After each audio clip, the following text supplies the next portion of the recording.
Hi everyone, good morning. Get ready with me. Primer na lang diretso para oh my gosh. So kahapon, nag-try ako mag-learn ng makeup dahil meron tayong mga new products, diba? So I tried to use them all and ginabi na ako dahil tinry kong mag-kilay. Pero alam yun, parang okay yung gawa ko ngayon. Tama ba? Tama na ba yan? So, ngayon I tried. Pero alas 2 ako natapos maligo ngayon. Alas 3 na at mag-alas 4 na. Ngayon pa lang ako mag-start mag-makeup. Parang hindi ko talaga bagay yung makapalang kilay. No? And of course, after the primer, mag-foundation ako ng sobrang kapal. Ay, ganado ako mag-makeup ngayon because I have a new item. So, diba?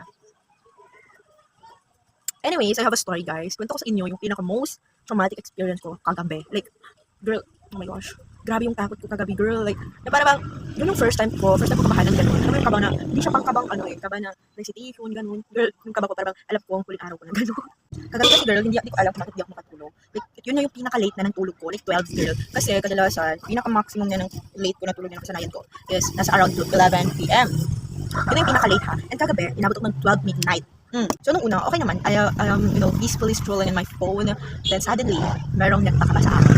Kasi kagabi, parang hindi ko alam kung bakit masyadong maaga yung maaga masyado tumulog yung mga tao. So parang mid-11 pa lang wala lang naririnig na ingay ng tao. So bigyan ko yun ng background sa gate namin. Yung gate namin sobrang lumang kahoy na alam mo yun, it can easily break. So pag malakas ka or meron kang strand ng konti, pwede ko siya maputol-putol, ganun siya ka luma, ganun na siya kagupas. So kagabi at exactly 12 p.m. may narinig ako tunog nung nag-break na kahoy. So parang alam mo yung feeling na parang may pumapasok sa gate, parang pinipilit niyang buksan yung gate. So dahil luma na nga, parang pwede niyang putulin yung gate. Yun yung parang naramdaman ko. Hindi ko naman siya nakita, pero parang naramdaman ko siya. So bumangon ako. When I heard that, bumangon ako, nakiramdam ako sa baba.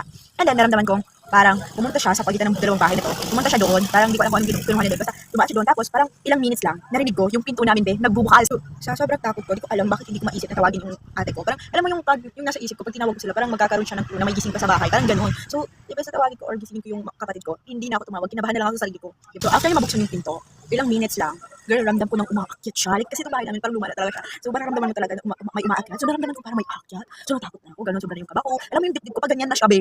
Tapos yung kamay ko nanginginig na, and then, sabi ko, anong gagawin ko? Wala akong alam gawin kasi natutulog ko, like, nakahiga ako when that happened. So, kasi patulog na humihiga na lang ako. Humihiga ako, kasi patulog na ako, and then, scroll na lang ako sa phone ko, yun na lang yung ginagawa ko sa buhay ko. Tapos, alam mo, naramdaman ko pa siya, na parang, may bintana kasi dyan banda sa may hagdan. Girl, parang inaanod rin niya yung harang doon na kawayan din, na parang luma. So parang, alam mo yung binubuksan niya? So parang weird, ba't siya dadaan doon? Ba't siya dadaan sa bubong? Kasi bubong na yun, pabubong na lang kusina yun, be. And yes, sa sobrang takot ko, nag-dial ako sa papa ko. Girl, ba't ako magda-dial doon? Wala nga siya dito, di ba? Sa Johnson yung parents ko. So parang, ewan ko, pero parang guts ko na natawagan yung parents ko, di ba? Para at least pag namatay ako, alam nilang mamamatay na ako lang. Hindi rin naman nasagot nung parents ko yung tawag. Kasi nga, tulog na sila, girl, sinong gising pa lang midnight. Tapos pagkabukasan dapat maaga pa yung gigising kasi, di ba nga, Eid. So, tulog na sila. So, hindi rin nila nasagot yung tawag ko. Pero, habang nagdadial ako, binitawan ko yung phone ko. Tapos, kinuha ko yung armas kong tinago. Meron kasi talaga akong tinatagong armas din sa kwarto ko, kaya hindi pwedeng din. So, kinuha ko yun, nanginginig yung kamay ko habang hawakan ko yung kahoy, nanginginig siya. Ganun yung takot ko, to the max talaga siya. Kaya masasabi ko talagang first time ko wala naman yung ganung kabay. Kasi first time ko talaga ma-experience na kabahan ng ganun kalala. Pero meron siyang flat piece. After kung kunin yung kahoy, alam mo, nilaksan ko yung loob ko after kukunin nun. Tapos tumawag ako. Alam mo yung ginawa ko? Nung kinuha ko yung kahoy, after kukunin yung kahoy, pinukpok ko siya sa lamesa. Mismo dito sa desk, pinukpok ko. Parang alam niya may armas ako. Di ba bobo ka? Tapos, after ko pinukpok, sabi ko, sino yan? Sinong tao dyan? Ganon. Girl, sobrang yung takot ko hanggang ngayon. Ramdam ko pa rin. Pero natatawa na lang ako ngayon. Kasi nakakatawa lang talaga siya. So, after kong tumawag, may sumagot. Alam mo kung sino yon? Yung asawa ng kapatid ko, shit! Ang lahat ng kaba na yun. Hindi ko alam kung naintindihan yung story ko, pero lahat ng kaba na yun, wala lang silbi yun. Kasi, ang ginagawa pala niya, kaya siya nandun, inaayos na yung bubong namin. Alam mo kung sino nakapansin dun sa bubong? Ako rin yung nagbigat na pakiayos yung bubong kasi pag wala na kami kasama dito, anong gagawin namin pag umulan? Tapos ikaw yung, ikaw talaga. Gets yung pa ba yung kwento ko? Parang hindi nyo na-gets yung kwento ko, no?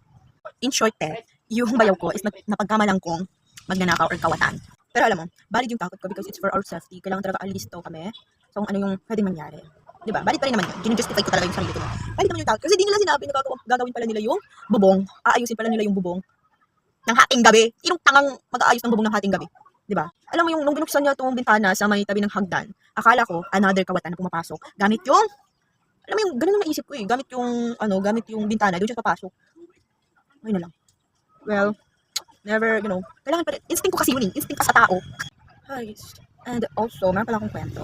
Alam mo before, nung kagabi, meron akong, may nakita ako, graduate. Nag-ano lang siya, grad 10 siya, so parang completion. Basta, nagtapos siya ng grade 10. So, this girl, na-meet ko siya nung end-meet namin. And she's nice. Muslim siya. But then nakatira sila sa komunidad ng mga Kristiyano. Parang, she takes the culture of, basta hindi siya religious. Yun. Mabait siya na babae. And then, so, nag-reply ako dun sa story niya. Sabi ko, congrats, babe. Tapos, with note na kahit hindi tayo close. Kasi hindi naman talaga kami naging close noon. Yung kumakausap lang sa kanya that time. Yung ibang teammates ko, or yung ibang grupo ko, sila lang yung kumakausap dun sa girl. So, ako kasi, kapag di kita close, parang, minsan na lang kitang makakausap, gano'n akong tao. But then, gusto ko siyang kausapin hindi ako nag-joke. Gusto ko siyang kaibigan. Pero hindi ko alam, yun lang talaga ako marunong makipag-usap sa mga tao. Inexpect ko na hindi siya magre-reply dun sa, parang expected ko na hindi naman talaga siya magre-reply.